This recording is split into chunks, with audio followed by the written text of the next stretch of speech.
আম ডাল রান্না করার জন্য এখানে আমি 1 কাপ মতো মটর ডাল ভিজিয়ে রেখেছিলাম।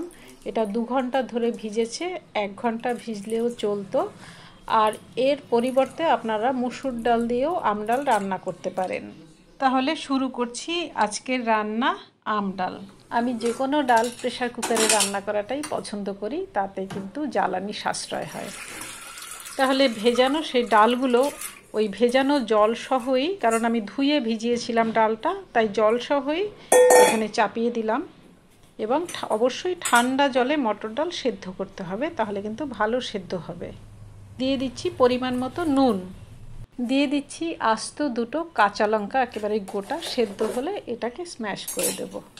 মনে রাখতে হবে মসুর ডাল আর মুগ ডাল এটা গরম জলে বসাতে হবে, আর মটর ডাল ছোলার ডাল সেগুলো কিন্তু ঠান্ডা জলে ভালো সেদ্ধ হয়। এখানে আমি কিন্তু পুরো সিটি পরাবো না, সিটিটা ঠিক পড়বে তখন আমি সিম করে দেব। সিমে 10 মিনিট রাখবো, কারণ যদি আমি এটাকে সিম করে না দেই আর প্রচুর সিটি পড়তে থাকে তাহলে কিন্তু ডাল মাখামাখি হয়ে যায়, তখন প্রেসার কুকার ধুতে কষ্ট হয়, দেখতেও খারাপ লাগে।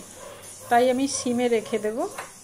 আঁচ কমিয়ে এইভাবে 10 মিনিট রাখার পরে আমি ওভেনটা পুরো বন্ধ করে দেব। কিছুক্ষণ পরেই প্রেসার কুকারটা দেখুন আপনা থেকে ঠান্ডা হয়ে গেছে। এই দেখুন, এই ভেন্টিলেটরটা তুলে দিলাম, এবার ঢাকনা খুলে, হ্যাঁ দারুণ সেদ্ধ হয়ে গেছে একেবারে। এইবার এই সময় আমি ডালগুলো হাতার পিঠ দিয়ে ভেঙে দেব, আর এই লঙ্কাগুলোকেও একদম স্ম্যাশ করে দেব, যাতে ঝালটা পুরো ডালের সাথে বেরিয়ে আসে। আপনারা এই কাজের জন্য ডালের কাঁটা ব্যবহার করতে পারেন, কিন্তু আমি হাতার পিঠ দিয়েই কাজ সেরে দিই, তাতে কম বাসন ধুতে হয়। দিয়ে দিচ্ছি পরিমাণ মতো হলুদ গুঁড়ো। মসুর ডালের থেকে মটর ডালে হলুদ গুঁড়োটা একটু বেশি লাগে। এবারে আমি ওভেনটাকে আবার অন করে দিচ্ছি। ডাল তো এত ঘন থাকলেও চলবে না, তাই পরিমাণ মতো জল দিয়ে দিচ্ছি। যে যেরকম পাতলা ডাল খেতে পছন্দ করেন বা ঘন ডাল খেতে পছন্দ করেন সেই অনুযায়ী জল দেবেন, নিজস্ব স্বাদ অনুযায়ী আর কি। এবারে সেই আসল জিনিসটা ডালটা ফুটে ওঠার পরে দেব। ভালো করে ফুটুক ডালটা। ডালটা বেশ ফুটে উঠেছে। ডালের ওপরে একটা ফেনা জমে, সেই ফেনাটা ফেলে দিলেই ভালো, আবার না ফেলে দিলেও তেমন কোনো ক্ষতি নেই। এবার দিয়ে দিচ্ছি আমের টুকরোগুলো। ডালের জলটা এইভাবে টকবগিয়ে ফুটলেই আমগুলো দেওয়া ভালো, নইলে অনেক সময় আম কচি হলে শক্ত হয়ে থেকে যায়। আর এই সময় লক্ষ্য করতে হবে ডালটা কখন একেবারে উতলে ওঠে, তখন অবশ্যই সিমে করে দিতে হবে।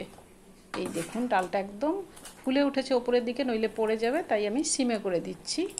আপনারা অনেকে যারা রান্না দেখছেন ভাবছেন ডালের মানে আম ডাল তো খুব একটা সহজ রেসিপি, কিন্তু আমি নতুনদের জন্য, তারা যারা নতুন সংসার করেন অনেক সময় ভেবে উঠতে পারেন না যে কি করবেন, তাদের জন্যই এই রেসিপিটা করা। আসলে একটু চেক করে নিচ্ছি আমি যে আমগুলো সেদ্ধ হলো কিনা। হ্যাঁ এই দেখুন, দেখুন একেবারে নরম হয়ে গেছে একটু পরেই। প্রেসার কুকারটাকে এবারে আমি একটু নামিয়ে দিচ্ছি। এবার ফোড়ন দিতে হবে, তার জন্য একটা কড়া বসালাম। এই কড়াটা ভালো করে শুকিয়ে যাওয়া অবধি কিন্তু অপেক্ষা করতে হবে, তারপরেই তেলটা ঢেলে দিতে হবে। আর তেলের পরিমাণটা ভীষণ কম, মানে যতটা কম দেওয়া যায়। যে কোনো ডাল রান্নায় ফোড়নটাই কিন্তু আসল। আম ডালের ফোড়নে কী হবে সেটা জানতে হবে। আমি দিচ্ছি শুকনো লঙ্কা একটা গোটা, মাঝখান দিয়ে ছিঁড়ে দিলাম যাতে এটা ফেটে না যায়, ফেটে গিয়ে চোখে মুখে আসতে পারে। আর দিচ্ছি 1 চামচ কালো সর্ষে, আর দিচ্ছি 1/2 চামচ মতো কালো জিরে। আর একটা জিনিস দেব, এটা একটুখানি ভেঙে দিলাম হাতার পিঠ দিয়ে, আর তাতে গন্ধটা ভালো হয়। দিয়ে দিলাম একটু চিনি। এবার চিনিটা তেলে ছাড়লে কি হয়, আম ডাল তো অনেক সময় একটু কালো কালো হতে চায়, সেই কালো জিনিসটা হবে না, রঙটা সুন্দর হবে। এবারে ফোড়ন পেকে এলে ডাল ঢেলে দিচ্ছি। দেখুন আমগুলো কচি হওয়ার পরেও ডালের রঙটা কি সুন্দর হয়েছে, শুধু ওই ফোড়নে ওটা ব্যবহার করেছি বলে। যারা মিষ্টির পরিমাণটা একটু বেশি খেতে ভালোবাসেন তারা এই অবস্থাতেও 2 চামচ চিনি ফেলে দিতে পারেন, কিন্তু আমার মনে হয় চিনি কম খাওয়াই ভালো। হয়ে গেছে আমার ডাল আজকে। বন্ধুরা, যদি রেসিপিটি ভালো লেগে থাকে তাহলে লাইক কমেন্ট করার অনুরোধ জানাচ্ছি। আপনারা সবাই খুব ভালো থাকুন, আবার দেখা হবে।